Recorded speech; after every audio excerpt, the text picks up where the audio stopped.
My husband caught me cheating, exposed my affair, and forced me to face the cycle of infidelity. Why am I driving to my mother's house at 11 at night in the pouring rain?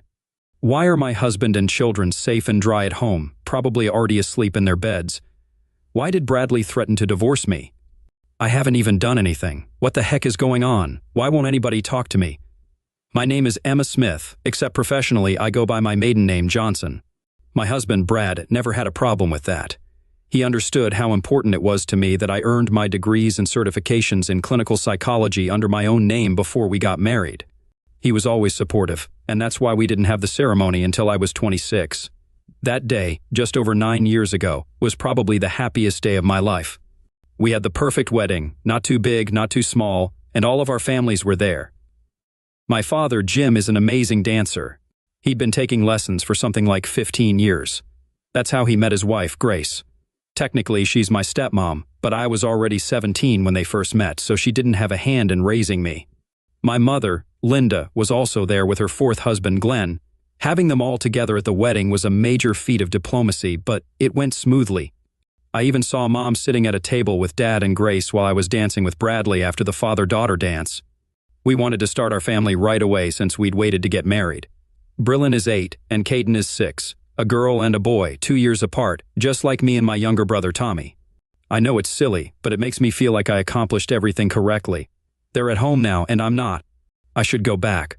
I don't know why I should have to do this.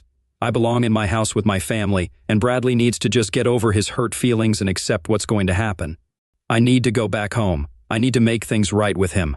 But I can't. I'm not welcome. I should explain. I arrived home early as I'd planned. I had the groceries I needed for Bradley's favorite dinner, my mom's meatloaf recipe, believe it or not, and a nice bottle of red wine. Idaho potatoes, sour cream, chives, Wisconsin cheddar cheese, and Brussels sprouts. I know lots of people don't like them, but I roast them with olive oil and a little salt and pepper, and they're just perfect. Key lime pie for dessert. Oh, and a few delicate little things I'd picked up at Victoria's Secret that Tuesday. So we'd spend the weekend making things special before I left for my conference, the one he didn't know about yet. The one I was planning on telling him about after dinner. It took me almost an hour to get everything ready. While the meatloaf was in the oven, I cleaned off the table and vacuumed the dining room, put out the good place settings, and had time to shower, do my hair and makeup, and slip into my new blue dress. The color really brings out my eyes. I dressed it up with a necklace Bradley had given me for our 5th anniversary. The kids liked my meatloaf okay, but I had to make mac and cheese for them since they wouldn't eat the potatoes or the sprouts. The instant he got home after picking up the kids, the show began. Brillin and Caden tore around like the whirlwinds they are, and we barely managed to change their shoes and put away their things before dinner. I served their food, got them seated, and was pouring the wine when Bradley joined us, his eyebrow raised in question. I just smiled, beaming the most loving, adoring smile I could muster. It only seemed to make him more concerned. Everyone was happy and pleased. They all praised my cooking. The kids devoured their meal and even had a small slice of key lime pie each. Caden didn't like his, saying it tasted sour. Brillin finished it for him. After we settled them in front of their favorite movie, one they'd seen countless times, Bradley nudged me back into the dining room, where he had already tidied up and loaded the dishwasher. He poured the last of the red wine for me and a finger of Glenmorangie for himself. Neat. Before taking his seat, he inquired if I would disclose the reason behind the evening's special arrangements, questioning if I couldn't surprise him without a particular occasion. I expressed my enjoyment of the evening and acknowledged the effort put into the dinner, but he highlighted that it wasn't a birthday, anniversary, or any special day. It was simply a Friday night, prompting him to inquire further. I admitted to playfully deceiving him, hinting that I might need his help next week. He asked about the nature of the favor, and I explained that I would be attending a conference in Chicago for 4 days, from Tuesday to Friday, requiring him to take on the role of a single dad temporarily. His demeanor shifted slightly as he acknowledged the responsibility he would have to shoulder in my absence. Anticipating our time apart, I teased him with promises of a passionate weekend together before my departure. I leaned forward, adding a suggestive glance to my words, hinting at the excitement to come upon my return. He nodded skeptically, questioning why he was just hearing about the conference at that moment. I explained that the invitation had recently come up, highlighting that I had only been invited and hadn't discussed it earlier. Despite my attempts to reassure him, he expressed his disappointment at being informed late and his concern about the situation. My attempts to calm him down seemed to have the opposite effect. He suddenly stood up, gesturing for me to remain seated, and muttered his frustration. Clearly upset, he tried to control his emotions, acknowledging his desire to avoid arguing in front of the children. He instructed me to put the kids to bed, and indicated that he needed time to gather his thoughts before continuing the discussion. With a tense grip on the chair, he shook his head and went upstairs, leaving me to reflect on how the conversation had not gone as planned. He spent the next 20 minutes pacing around the house like an agitated tiger, glancing at his phone. He'd angrily read something, mutter curses under his breath, and resume pacing. At one point, he made a call and left a voicemail saying, "It's Bradley. She's acting like Linda right now. It's happening now. Please call me the instant you get this." What on earth did acting like Linda mean? What did my mom have to do with this? Not long after, his phone rang, and he stepped outside to take the call, shooting me a glare. Clearly, he didn't want me or the kids to overhear. He returned inside but was called out again after a brief moment. The kids seemed puzzled but unfazed by his behavior. As the movie neared its end, he disappeared into the kitchen where I heard his coffee grinder buzzing. Surprisingly, Brillin and Caden didn't resist their bedtime routine much, brushing their teeth and getting into pajamas without fuss. Somehow they sensed that something was amiss. I too felt jittery throughout. What was troubling him? What did he know? Who was he talking to? And why bring up Mom? With the kids tucked in, I descended to find Bradley back at the table with a full pot of coffee, 2 mugs, and a large Yeti cup. He instructed me to sit, and I obeyed. He poured the coffee, but I declined, mentioning that it would keep me awake. He insisted, saying I would need it.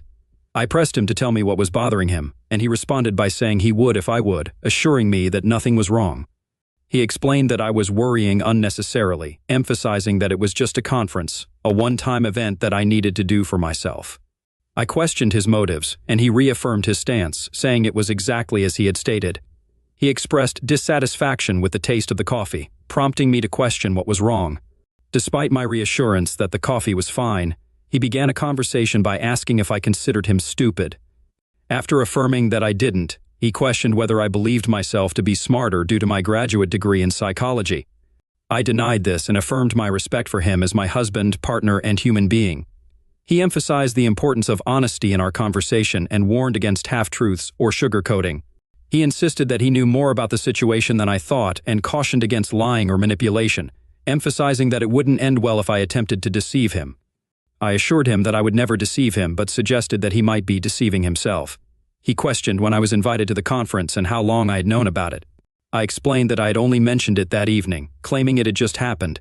He pressed further, asking if I had known before Tuesday and implying that I had planned the evening to soften him up for the news. I defended myself, insisting it wasn't like that. But his silence spoke volumes. I suggested that we go through the questions again. He asked who had invited me to the conference, to which I replied it was a colleague. He continued to inquire about who was covering the expenses for my attendance, pressing for a direct answer. I mentioned that I would reimburse them, but he insisted on a clearer response regarding who had arranged the fees, airfare, and accommodation. He expressed concern over our account statements for the past 3 months, suggesting that either I had planned this earlier or had undisclosed accounts. Despite his evident upset, I reassured him that he had nothing to worry about. He asked if Richard Taylor was attending the conference. I started feeling a surge of dread. A voice in my head mocked me for being foolish, but I pushed back, telling it to shut up and insisting that Bradley didn't know anything for certain. I admitted that Richard might be there as he was presenting on Wednesday. Bradley showed me the conference agenda on his phone, expressing surprise that I didn't know about it. Given my close friendship and professional relationship with Richard, I confessed that I did know but had forgotten. Bradley urged me to stop making up stories and reminded me that he wasn't foolish, leaving me with nothing more to say. Bradley suggested recapping the situation. He asserted that weeks or months ago, my older colleague, who he implied had romantic intentions toward me, invited me on a fully funded romantic trip to the city, which I accepted. He accused me of springing this news on him last minute, distracting him with closeness, food, and romance, and leaving him with the responsibility of the kids to prevent his interference. I protested, denying his accusations. He reminded me of his earlier request not to lie to him or to myself, to which I insisted that I wasn't lying. Bradley interrogated me about the duration of my involvement with Richard. I denied any involvement, but he pressed further, asking about Richard's involvement with me and whether I had been involved with anyone else. He threw in a random question about the capital of California to check my presence of mind. My thoughts raced as I reassured myself that Richard couldn't possibly know anything, as we hadn't been. Duh. Lovemaking. I believed Bradley had to trust me, being my husband. Bradley persisted, accusing me of being clouded by an affair fog and observing my guilty expression. I denied having an affair, but he suggested that perhaps I wasn't involved with Richard yet, noticing my expression change. I explained that Richard had invited me to the conference 6 weeks prior and assured Bradley that we would have separate accommodations and that I would reimburse Richard for expenses. I emphasized the conference's significance for my career and pleaded with Bradley to trust me, reaffirming my love and loyalty to him. Bradley took a slow sip of his black coffee, emphasizing his preference for unadulterated quality. He accused me of diluting that quality by planning everything behind his back, betraying him with secrets, lies, and deception. He asserted that my actions constituted betrayal, though the extent of it remained uncertain. I took a deep breath, trying to reassure myself that I hadn't done anything wrong yet. Bradley accused me of leaving myself vulnerable and setting myself up for closeness with Richard Taylor, suggesting that my actions indicated anticipation rather than explicit planning. I acknowledged that he wasn't entirely wrong in his assessment. My guilt resurfaced, leaving me speechless. Bradley questioned the purpose of the lingerie I had purchased, pointing out that he had seen the charges on the account. I explained that it was intended for him, for our weekend together, and for when I returned from the trip, though there wasn't much packed for the trip itself. He questioned whether any of the items were specifically for Richard, to which I hesitated before admitting that some might have been. Despite my assurances, Bradley expressed his lack of trust in me and his concerns about the situation. He asserted that my actions gave him plenty of reasons to worry, and he set down his mug, signaling the seriousness of the conversation. He laid out the terms, instructing me to leave the house immediately and go to my mother's place. He emphasized that I was not welcome and needed to have a serious conversation about married women's conduct. I was to stay overnight with Tom and Bernice, as he had already informed them, and they were expecting me. I protested, calling it absurd and claiming he couldn't do that. He countered by stating that what was truly absurd was going on a honeymoon with someone else and expecting him to accept it. He reminded me that we had dealt with similar situations before and warned me that if I didn't learn from this, the marriage would be over. He expressed his seriousness, stating that he was dead serious about his decision. I argued that he couldn't force me, as he was my husband, not my boss. He acknowledged that he couldn't control me, but emphasized that if he didn't approve of my actions, he could file for divorce, asserting that it was a matter of partnership within the marriage. Despite my disbelief and protestations, he insisted on ending the marriage, stating that we would sort out the details later and that he would hire a lawyer the next day to serve me with divorce papers. In an attempt to prevent further action, he instructed me to visit my mother and suggested that if I wanted him to refrain from taking legal action, I should comply with his instructions. He reassured me that my mother was expecting me and had been informed about the situation. My phone rang and he urged me to answer. It was my mom who warned me about the seriousness of the situation and advised me to comply with Bradley's instructions to avoid regret. She mentioned baking cookies and hung up, leaving me in shock. My phone buzzed again, and it was my brother Tommy who must have sent another message. He expressed concern about my situation, offering the spare room set up as a nursery for me and assuring me that I could stay as long as needed. Tommy emphasized that I should call when on my way, even if it meant waking them up during feedings. I declined Tommy's offer, but he insisted I come over by the next morning, threatening to sever our relationship if I didn't comply. He made it clear that taking sides against Bradley wasn't an option, asserting Bradley's correctness about the family curse. Tommy concluded the conversation by announcing plans to take everyone to IHOP the next day. Left alone, I questioned Bradley about what he had told Tommy and our family. Bradley stood up and explained that he had shared the truth with them, finding their insights helpful. He encouraged me to finish my coffee, pack a bag, and mentioned making a caramel latte for the road. Bradley assured me he would handle the kids, update his family, and postpone informing Chuck and Bethany to avoid an immediate revelation to my father, who would be devastated. Confused and alarmed, I pressed Bradley for details, particularly about Tommy's mention of a family curse. Bradley redirected me to discuss it with Linda, my soon-to-be ex-wife, leaving me puzzled about the unfolding situation. After downing the coffee with extra skim milk and 2 Splendas on my way out, a 16 ounces Yeti cup of double-shot non-fat caramel latte, a stop for gas, and 2 more for bathroom breaks, I pulled into Mom's driveway at 10 minutes past midnight. The garage door opened, and I parked in the empty bay. Where was Doug's car? Mom greeted me and expressed happiness at my arrival. She mentioned the importance of me coming and shook her head, suggesting it wouldn't have been good otherwise. Inviting me inside, she informed me about cookies in the kitchen and offered tea. At 60, Mom still looked elegant. She maintained her figure gracefully, though it was showing its age. Her posture was impeccable, despite having 2 children. She seemed untouched by osteoporosis. Her dark hair was streaked with gray, but still lustrous and stylishly arranged, and her eyes were as blue as ever like mine. I hoped to look half as good at her age. She began pouring tea without any request from me. I mentioned my preference for no caffeine, explaining that Bradley had made me drink both coffee and a double shot, leaving me jittery. She assured me that the tea she was serving was chamomile and reassured me that I would be fine. Giving me a once-over, she mentioned that I had worn the same dress when talking to Bradley earlier that night. I explained that Bradley didn't allow me to change before kicking me out. I had to grab some stuff and leave. Tommy seemed distressed, repeating, "Oh my," and when I questioned what was wrong with the dress, they mentioned its significance and Tommy's reference to a curse. Confused and desperate for information, I asked about Tommy's comment and the ongoing situation. In response, she handed me homemade ginger snaps and suggested we move to the sitting room for an explanation. There I noticed the TV showing a paused football game, surprising me because my mom typically avoided football.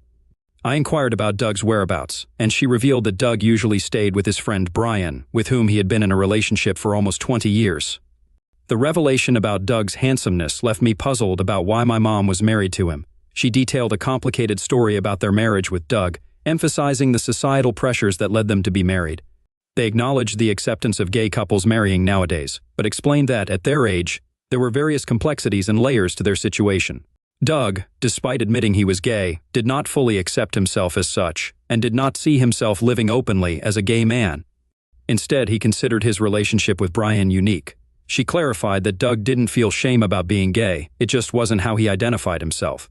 They referred to their situation as being a beard, an old-fashioned term where gay men and lesbians would marry to meet societal expectations but maintain private lives outside the marriage. When asked about their own involvement, she denied being gay but admitted to being a terrible wife. They confessed to ruining their previous marriages due to various negative traits, especially hurting their father deeply. Tears welled up as they expressed their enduring love for their father and admitted noticing the love between me and Bradley, urging me not to become like them. Overwhelmed with emotion, she broke down crying. In response to my confusion, they briefly rose from their seat, gesturing for me to stay put, mentioning they needed to fetch something to show me. While she was away, I heard her rummaging in one of the spare bedrooms. Glancing at the screen, I noticed it wasn't displaying the game but was paused on 2 middle-aged male commentators. They might have been football players in their prime before age caught up with them. Mom returned with a blue dress and a clear plastic dry cleaning cover. She noted that the dress they were showing me wasn't exactly the same as the one they wore, but while the style differed, the skirt's length and color were nearly identical.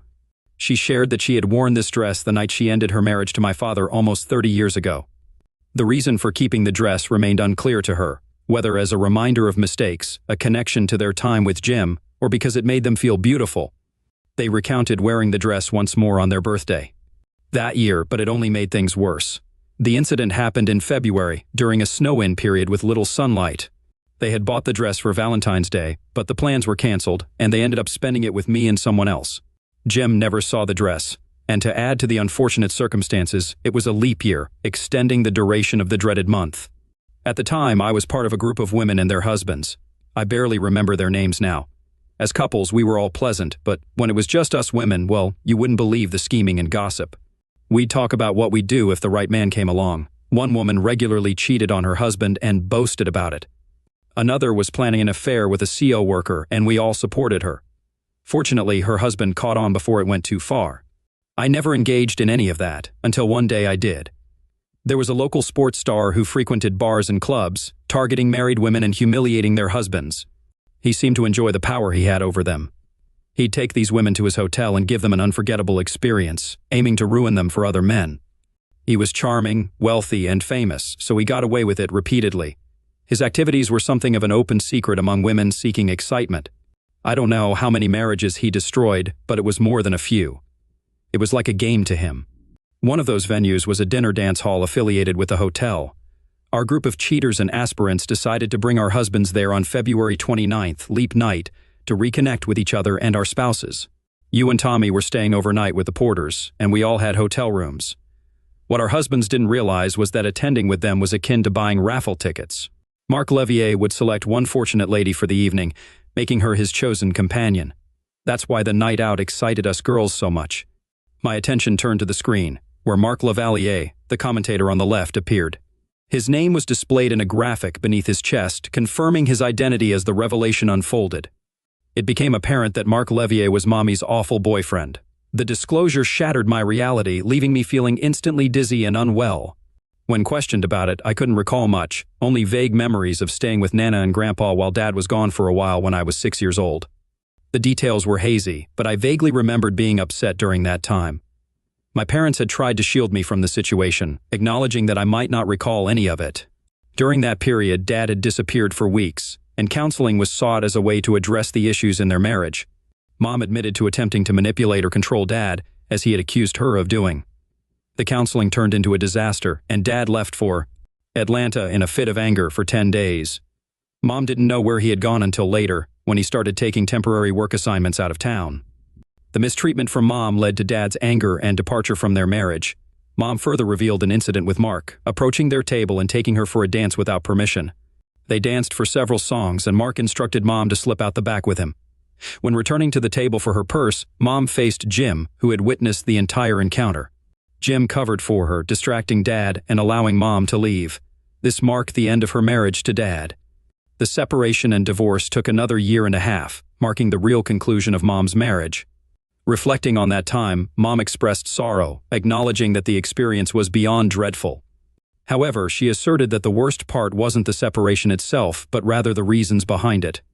Mom confessed that she would have sabotaged her marriage eventually, even if Marc the scoundrel hadn't chosen her that night.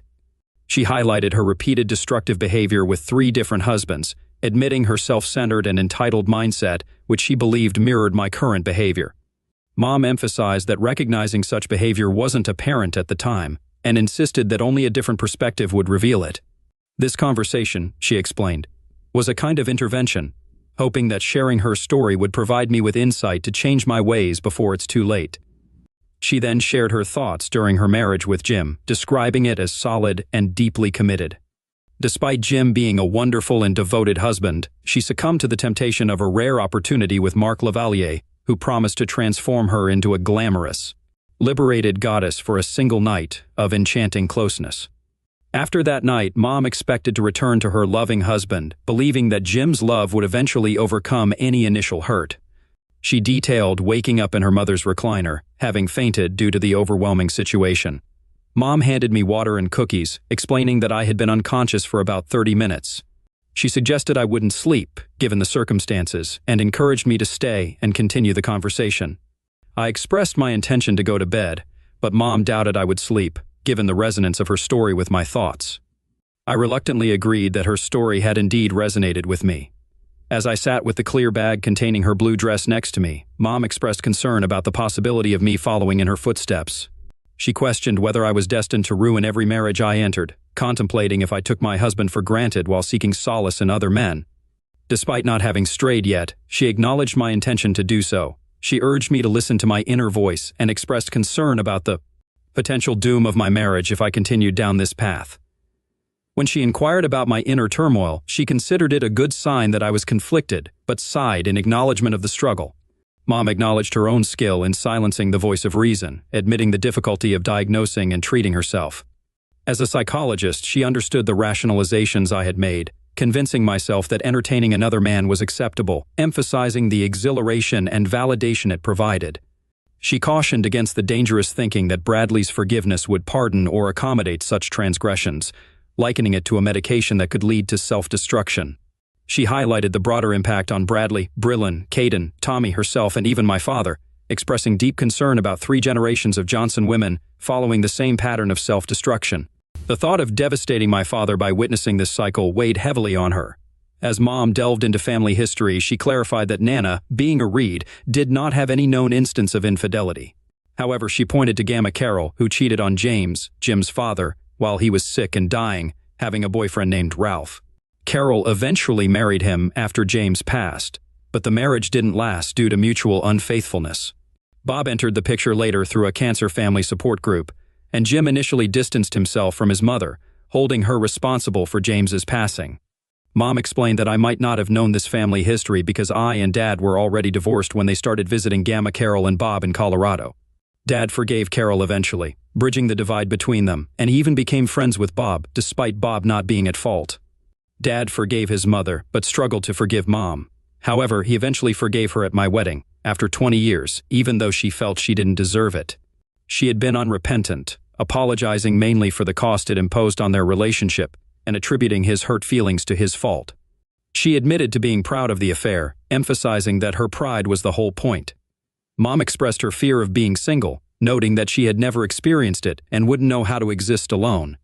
Contrasting this with Dad, who had the wisdom to give himself time before getting seriously involved with someone else.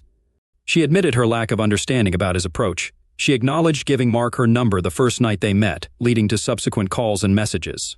Despite not planning it, she found herself caught up in another one of Mark's pickup spots, contributing to the cycle of relationships without sufficient self-reflection.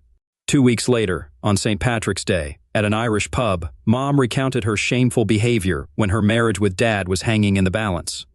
She continued to see Mark quietly, even while attempting to patch things up with Dad.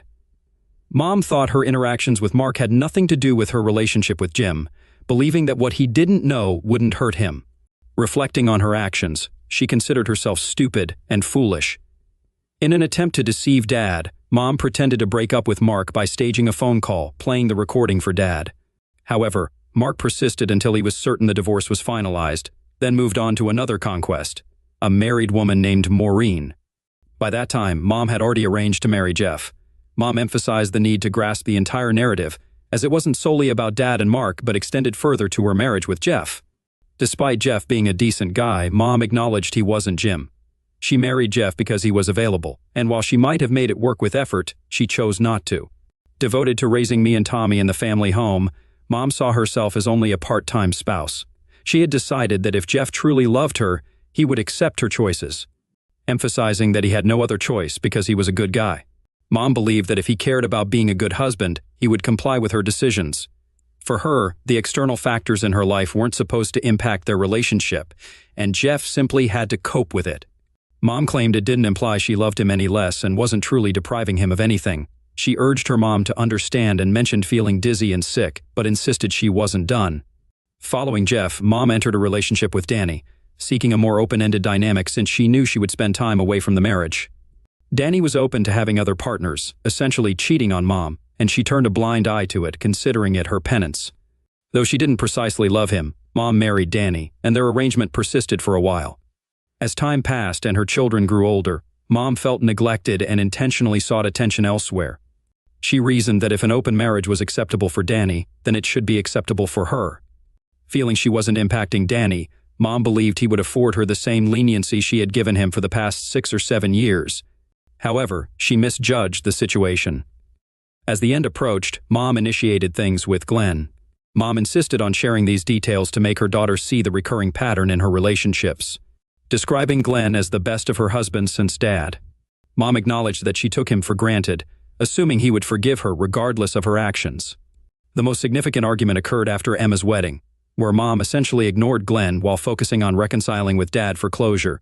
Jim had to point out that Mom wasn't tending to her husband, treating Glenn with the same disregard she had shown to Dad, Jeff, and Danny. Mom openly wept as she shared this part of her story. I could only gaze at my mother, absorbing the emotional weight of the revelation.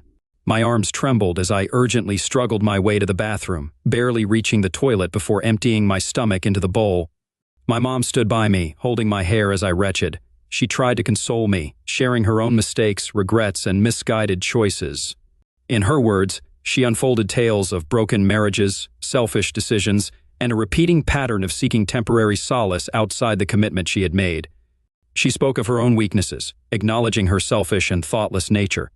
As my mother revealed the narrative of her tangled relationships, I couldn't help but see echoes of my own life, shadows of the choices I was on the brink of making.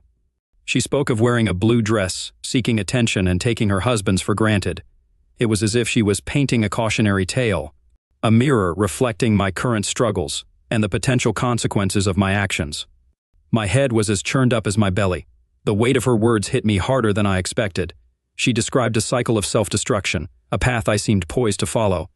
The realization was both unnerving and awakening. In her tearful confessions, my mother admitted marrying Doug to spare him from the pain she had inflicted on her previous husbands. I comforted her, trying to offer support amid the emotional storm. Yet as the stories unfolded, I couldn't escape the confrontation with my own reflection in her words.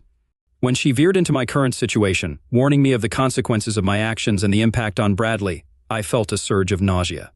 The weight of truth, regret, and impending decisions overwhelmed me, and I staggered, collapsing onto the cold bathroom floor. The room spun, not just from the physical sickness, but from the emotional whirlwind that had gripped me.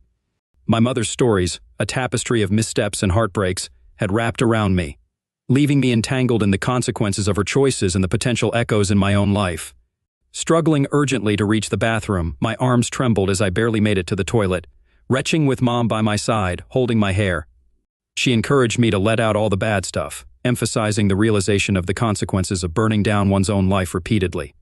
Mom expressed a strong desire for me not to follow the same path. In the midst of my emotional and physical distress, I questioned my own actions, berating myself for the poor choices I had made. I acknowledged the warnings, particularly from Bradley, and condemned myself for not heeding them. The harsh self-talk included doubts about deserving my husband's love and the happy home with Brillin and Caden. The fear of following in my mother's footsteps was evident, and I chastised myself for what I perceived as a destructive pattern in relationships. The tirade ended with a bleak prediction of ending up alone after several meaningless marriages in a similar kind of hell. After what felt like 9 years of that, Mom gave me some mouthwash and made me eat 2 more cookies. She said the ginger would settle my stomach. She brushed my hair and let me change my clothes. I didn't even have to go into the bag I'd packed. We're the same size. I could wear any of her clothes, so she gave me some comfy sweats and keds. She bundled me in her car and drove me 2 miles to Tommy and Bernice's house. She's all cried out. Mom informed my brother about my condition as she took care of me, expressing that I now understood the consequences of my actions. She instructed him to put me straight to bed, and she would join them for pancakes whenever I managed to get up and gather myself. Grateful, my brother thanked her and explained that Jonathan and the baby were currently asleep, a precious moment they took advantage of whenever possible. Mom kissed him, expressing love and mentioning seeing him at a more decent hour. Tom guided me inside and directed me to the nursery room, mentioning they weren't using it yet. Little Ella was peacefully asleep with her mother in the master bedroom, nestled in a crib-like extension beside their bed. Tom assured me that he wouldn't lecture me, acknowledging that our mom had probably done enough of that. He understood that I would spend the night processing everything, hoping I could get some sleep. Before concluding, he felt the need to share something about Bradley, clarifying that he hadn't spoken to him since I left. Despite acknowledging that I knew Bradley better, he wanted to emphasize something I might not have seen in him before. In a brother-to-brother-in-law manner, Tom revealed that Bradley was a fighter. He elaborated on Bradley's background as an Olympic fencer who worked as a combat consultant and choreographer for movies and theater productions, emphasizing Bradley's real understanding of a genuine bout, despite making things appear flashy and spectacular. As he referred to Bradley as a fighter, the weight of the words echoed through my thoughts. My brother painted a vivid picture of Bradley's commitment to me and our family, likening him to a warrior, a Navy SEAL, a force to be reckoned with. Despite Bradley's lack of combat experience, my brother emphasized the unwavering determination and protective instinct he held for us. It was a powerful message, a reassurance that Bradley would go to great lengths to keep us safe and united. The gravity of my brother's warning settled in, a stark reminder that attempting anything like my recent struggles would be futile. Bradley, armed with knowledge and a deep commitment, would not be deceived. My brother's intervention had shed light on Bradley's awareness, and I felt a mix of gratitude and relief. In a surprising revelation, my brother shared that our father had warned Bradley about potential challenges before we got married. It was a preemptive son-in-law talk, offering a unique perspective on marriage and human nature. The conversation highlighted the lengths my family had gone to preparing for the possibility of me straying down a destructive path. As my brother expressed his willingness to intervene and support me, I couldn't help but feel a sense of security. He kissed my forehead, offering a brotherly protection that brought comfort and reassurance. That night, I slept soundly, the weight of the revelations and the emotional turmoil of the past days beginning to lift. The next morning, the familiar chaos of family life greeted me, a mix of energetic children, misplaced shoes, and unbrushed teeth. It felt different in this new setting, but there was a hint of nostalgia for the earlier, more hectic days of parenting. As we gathered for breakfast, I couldn't help but admire my brother's family. Bernice, his wife, embodied grace and beauty, effortlessly balancing motherhood with her gymnast's physique and delicate Belgian accent. My brother's protective instincts extended to her, ensuring a haven of security for their family. The pancakes served that morning were not just a breakfast. They carried the flavor of emotional release and the optimism for better days. The conversation navigated away from past troubles, allowing us to share moments of joy and connection. Later, as Mom drove my car to meet us, the mention of a little something in the back caught my attention. She revealed it was her blue dress, a symbolic gesture of letting go. Despite its outdated style, she believed in its comeback, a hopeful reminder that even after facing the shadows of the past, there could be a resurgence of brighter days. I suppose we could classify it as vintage, Mom said with a slight half shrug. You're an adult, a beautiful one. You'll make your own decisions. Do what you want with it, just please try not to repeat my mistakes. Don't use it to break your husband's heart. And for heaven's sake, never let your father catch you wearing it. It would surely give him a heart attack. I won't, Mom. Thank you. Have a safe journey home. I love you. Love you too. Thank you. Thanks for everything. Before starting the car, I sent 2 messages. In the first message to Richard, I canceled my trip to Chicago, instructing him to cancel the plane tickets, the booked room, and the conference registration, seeking a refund for the fee. I suggested finding someone else for his plans, and expressed anger for threatening my marriage and family, almost ruining my life. I demanded no further communication, except in a professional context, which should be kept to a minimum. I warned him to avoid my husband and brother for his own safety, as they were aware of everything. In the second message to Bradley, I apologized for the situation and regretted causing worry. I acknowledged acting without considering him, and promised never to contemplate such actions again. I pledged never to take him for granted, to never underestimate him, and to always prioritize him. I thanked him for intervening and vowed to be the one to stop myself from now on, understanding the family history. I expressed deep love for him and recognized that he deserved better than the neglect, disrespect, and foolishness I had shown. I solemnly promised never to repeat such behavior. As I embarked on the journey home, a realization struck me about what to do with Mom's blue dress. I decided to destroy the garment.